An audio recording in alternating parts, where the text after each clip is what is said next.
Jesus exposed. Reincarnation is an Archon trap. Jesus revealed a truth so devastating to the Archon control system that speaking it publicly guaranteed execution. Reincarnation is not spiritual evolution.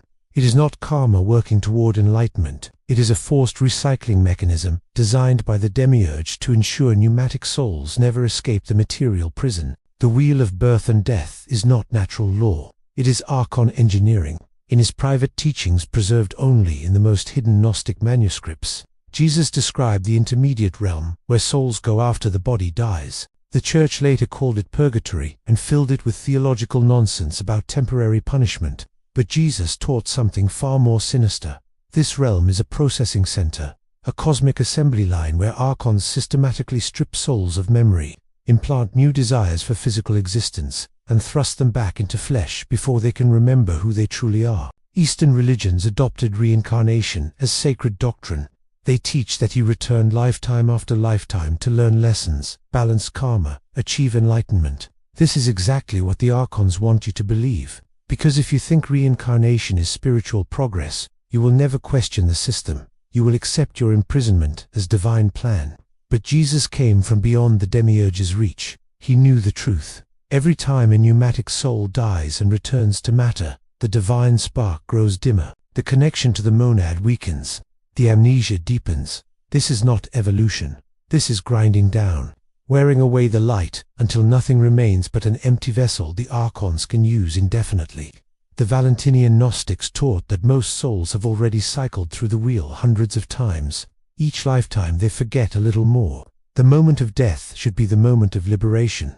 Consciousness finally free from dense matter, able to see clearly, able to remember the pleroma. But the Archons cannot allow this. Their entire farm depends on souls remaining trapped and generating loosh through suffering.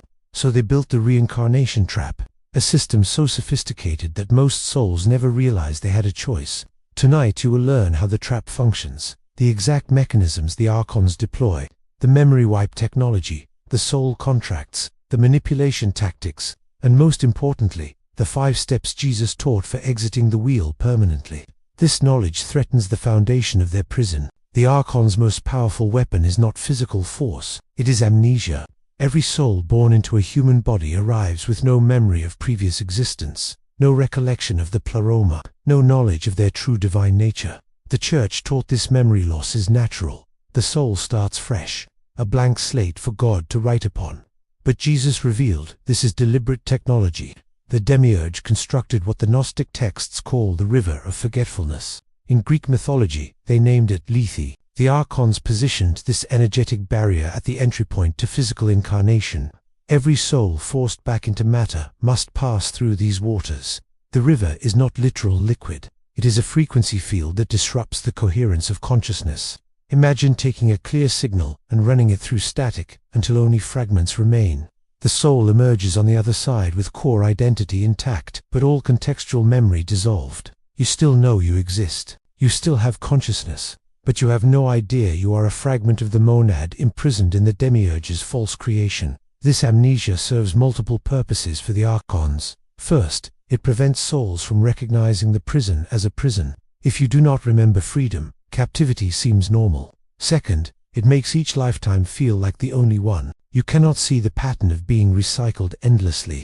Third, it breaks the transmission of gnosis from one incarnation to the next. Even if you achieved awakening in a previous life, you must start over. The Gospel of Truth describes this state. Ignorance of the Father brought about anguish and terror, and the anguish grew solid like a fog, so that no one could see. This fog is the amnesia field. Some pneumatic souls retain fragments. Children who remember previous lives, individuals who experience spontaneous past life recall.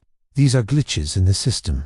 Souls who passed through the River of Forgetfulness but did not fully dissolve. The Archons immediately deploy agents to convince these people their memories are imagination, mental illness, or demonic deception. Because if enough souls remember, the entire lie collapses.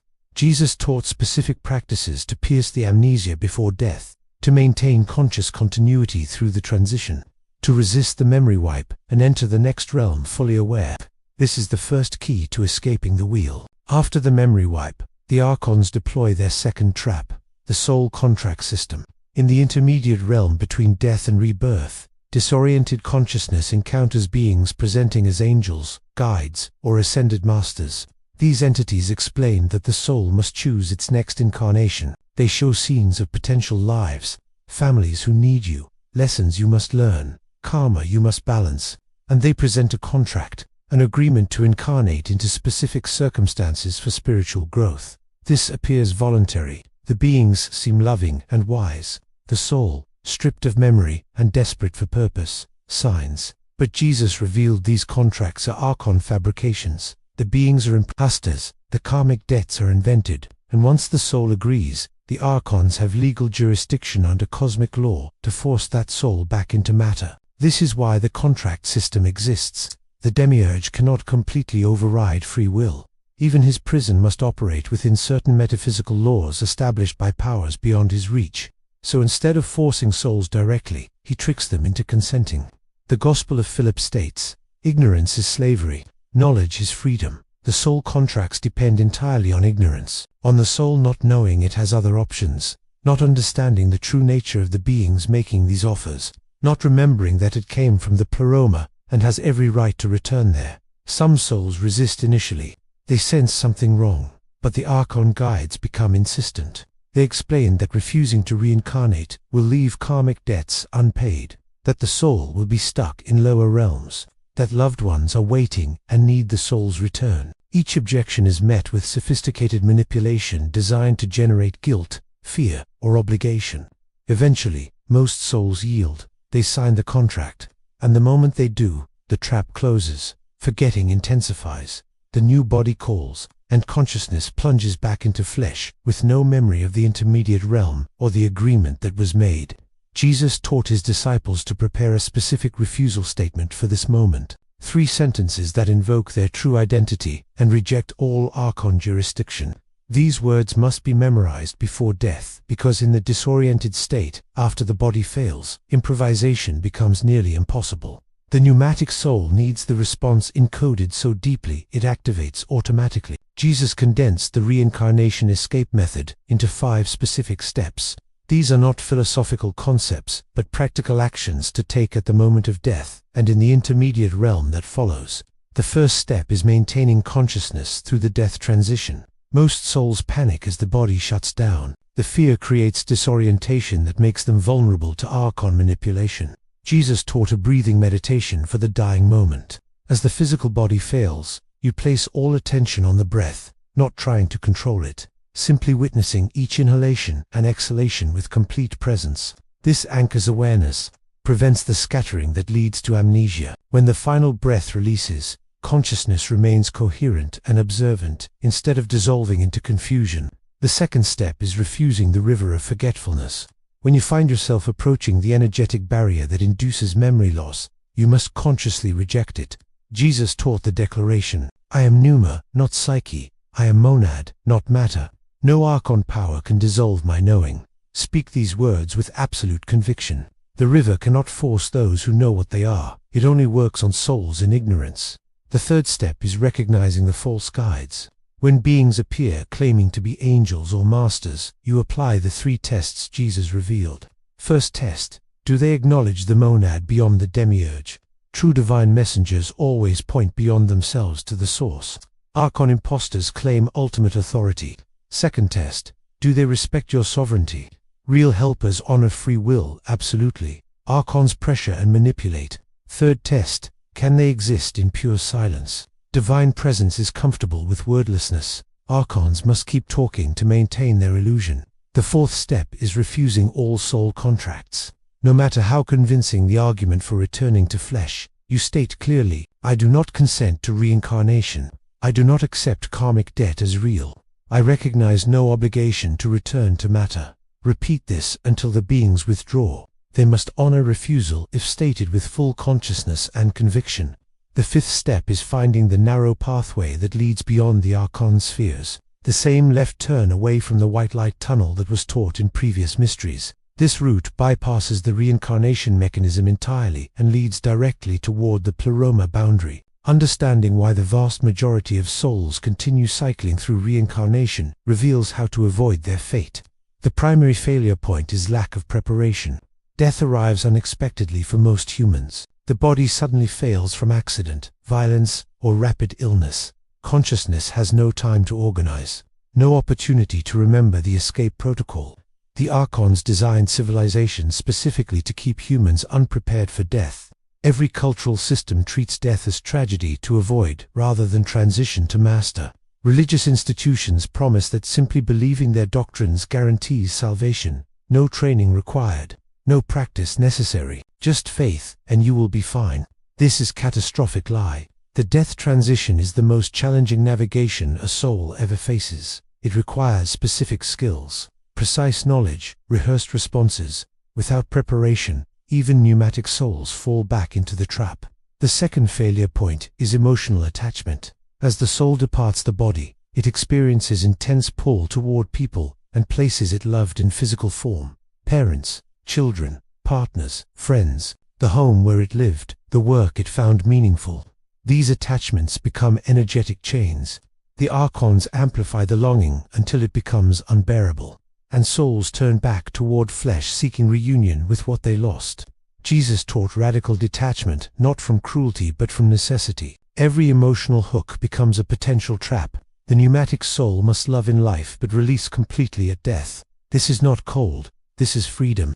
True love does not require continued physical proximity. Divine love transcends matter entirely. The third failure point is belief that one more lifetime might achieve what this one did not. The soul reviews the life just ended, sees all the mistakes, all the missed opportunities, and thinks, if I could just return and do better, then I would achieve enlightenment. This is the Archon's most seductive lie, that enlightenment comes through perfecting material existence. But Jesus taught that no amount of physical incarnations leads to gnosis. The realization must happen while embodied, or not at all. Another lifetime just means another round of amnesia, another chance to forget, another cycle of suffering. The escape must happen now, at this death, not the next one. When a pneumatic soul demonstrates knowledge of the reincarnation trap and begins refusing to cooperate, the Archons shift strategies. The loving guides disappear, the mask drops, and raw intimidation begins. Jesus warned his disciples what to expect in these moments so they would not be shaken. The first threat is isolation. The Archons declared that by refusing reincarnation, the soul will be cast into outer darkness, completely alone, separated from all other beings, wandering the void for eternity with no connection, no purpose, no light. This terrifies most souls. Humans are social creatures. The prospect of infinite solitude seems worse than returning to flesh. But Jesus revealed this is a lie. The true darkness beyond the Archon's reach is not empty. It is full of pneumatic souls who escaped before you, full of the light of the monad that no material eye can perceive. The Archons call it outer darkness because they cannot see into realms beyond their frequency. But those realms are more luminous than anything in the Demiurge's false creation. The second threat is punishment. The beings claim that refusing to reincarnate violates cosmic law, that the soul has karmic debts which must be paid, that by rejecting the wheel, it will face consequences far worse than another lifetime. Divine retribution, spiritual imprisonment, annihilation of consciousness itself. Jesus taught that these are empty threats. The only law binding the soul is the one it believes in. Karma is an Archon invention. Cosmic justice is Demiurge propaganda. The pneumatic soul came from the monad and returns to the monad. Nothing in between has ultimate reality. The third threat is the most insidious. The Archons present visions of people the soul loved suffering because of its absence, children crying for their parent, partners devastated by loss, friends broken by grief, and they explain that by returning for just one more life, the soul could ease this suffering, could provide comfort, could fulfill its obligations to those who need it. This manipulation works because it appears selfless, virtuous. But Jesus revealed that these visions are fabricated. The people shown are Archon simulations or souls who already agreed to reincarnate and no longer have access to higher awareness. The pneumatic soul serves no one by remaining trapped. The ultimate escape from the reincarnation trap is not technique, it is knowing. Jesus taught that gnosis itself dissolves the Archon's power. When you truly understand what you are, where you came from, and where you are going, the entire prison system becomes transparent. Like a child's drawing of a cage that cannot actually hold anything. The reincarnation wheel depends on ignorance, on souls believing they are separate individuals who need repeated lifetimes to achieve wholeness. But the pneumatic soul is already whole, already complete, already one with the monad. The appearance of separation is temporary. The experience of limitation is illusion. Death does not lead to judgment, or karmic reckoning, or necessary lessons. Death is simply the moment when the illusion can no longer be maintained, when the body that gave the game its rules ceases to function, and consciousness is briefly free to remember what it always was. The Archons must recapture awareness quickly before full memory returns. This is why they built the elaborate system of memory wipes, soul contracts, and intimidation. They need to get the soul back into matter before it realizes matter is not real, before it recognizes the Demiurge as pretender, before it laughs at the absurdity of the entire drama. Jesus escaped the wheel not through special divine power unavailable to others, but through unshakable gnosis. He knew his identity as pneumatic consciousness emanating from the monad. He knew the Archons as lesser beings with no actual authority over him. He knew the body as temporary vehicle and death as doorway rather than ending.